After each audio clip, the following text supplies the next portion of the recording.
வலியற்ற varicose vein சிகிச்சை எளிய 30 நிமிட செயல்முறை 7279487335. திருச்சி மாவட்டம் சிறுகனூரில் மக்களவை தேர்தல் பிரச்சாரத்தை முதலமைச்சர் மு.க. ஸ்டாலின் தொடங்கினார்.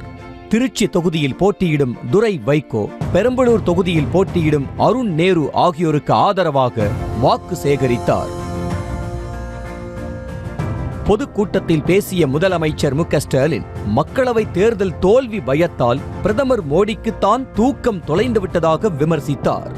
மேலும் திமுக ஆட்சிக்கு தொந்தரவு கொடுக்க ஆளுநரை வைத்து மிரட்டி பார்க்கிறார் என குற்றம் சாட்டிய முதலமைச்சர் தேர்தல் பிரச்சாரத்தை ராஜ்பவனில் இருந்து தொடங்குவதாக ஆளுநரிடம் கூறிவிட்டு வந்ததாக பொன்முடிக்கு அமைச்சராக பதவி பிரமாணம் செய்து வைத்த நிகழ்ச்சி குறித்து பேசினார். இந்த நிகழ்ச்சிக்கு புறப்படுறதுக்கு முன்னாடி நம்முடைய அமைச்சர் பொன்முடிக்கு பதவி பிரமாணத்தை எடுத்து வச்சு தான் நான் வந்திருக்கிறேன். யாரு? ஆளுநர். அவராக பண்ணாரா? முடியாதுன்றாரு. நாங்க விடுவோமா? திமுக கறங்கினாங்க. ஒரு மரியாதைக்கு ஆளுநருக்கு பொக்கே ஒன்று கொடுத்துட்டு புறப்புறப்ப சொன்னேன், இன்னைக்கு தான் நான் தேர்தல் வேலையை தொடங்குறேன், தேர்தல் பிரச்சாரத்துக்கு முதலா ராஜ்பவன்ல இருந்து தொடங்குறேன்னு சொன்னேன்.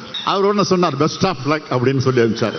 ராஜ்பவன்ல இருந்து தொடங்கி இருக்கக்கூடிய இந்த பயணம் குடியரசுத் தலைவர் மாளிகை வரைக்கும் போக போகுது என்பதற்கு இது ஒரு அடையாளம்.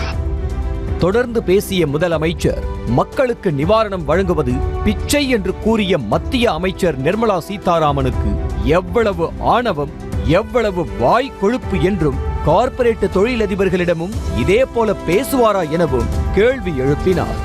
ஒன்றிய நிதியமைச்சர் நிர்மலா சீதாராமன் அவர்கள் ஆணவமா சொல்றாரு, என்ன தெரியுமா? மக்களுக்கு நிவாரணம் வழங்குறது பிச்சையாம். எவ்வளவு ஆணவமா, எவ்வளவு வாய் கொழுப்பு! மாண்புமிகு நிர்மலா சீதாராமன் அவர்களே, உங்கள் அரசியலுக்காக தமிழ்நாட்டு மக்களை நீங்க கொச்சைப்படுத்துவீங்களா? பாதிக்கப்பட்ட மக்களை அவமானப்படுத்துவீங்களா? மக்களுக்கு கொடுக்கிறது எதுவுமே பிச்சை அல்ல, அது அவங்களுடைய உரிமை. மக்கள் பாதிக்கப்படுறப்போ அவங்க உதவி செய்ய வேண்டியது அரசியல் இருக்கக்கூடிய நம்முடைய கடமை. அந்த கடமையைத்தான் திமுக அரசு சரியா செஞ்சுக்கிட்டு இருக்கு.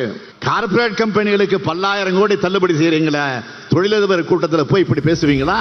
பாஜகவின் கதை, திரைக்கதை, வசனம், டைரக்ஷனில் கள்ள கூட்டணி நாடகத்தை எடப்பாடி பழனிசாமி நடத்துவதாக விமர்சித்த முதலமைச்சர் பாஜகவின் பாசிச எண்ணங்களுக்கு முடிவுரை எழுதப்படும் என சூளுரைத்துள்ளார்.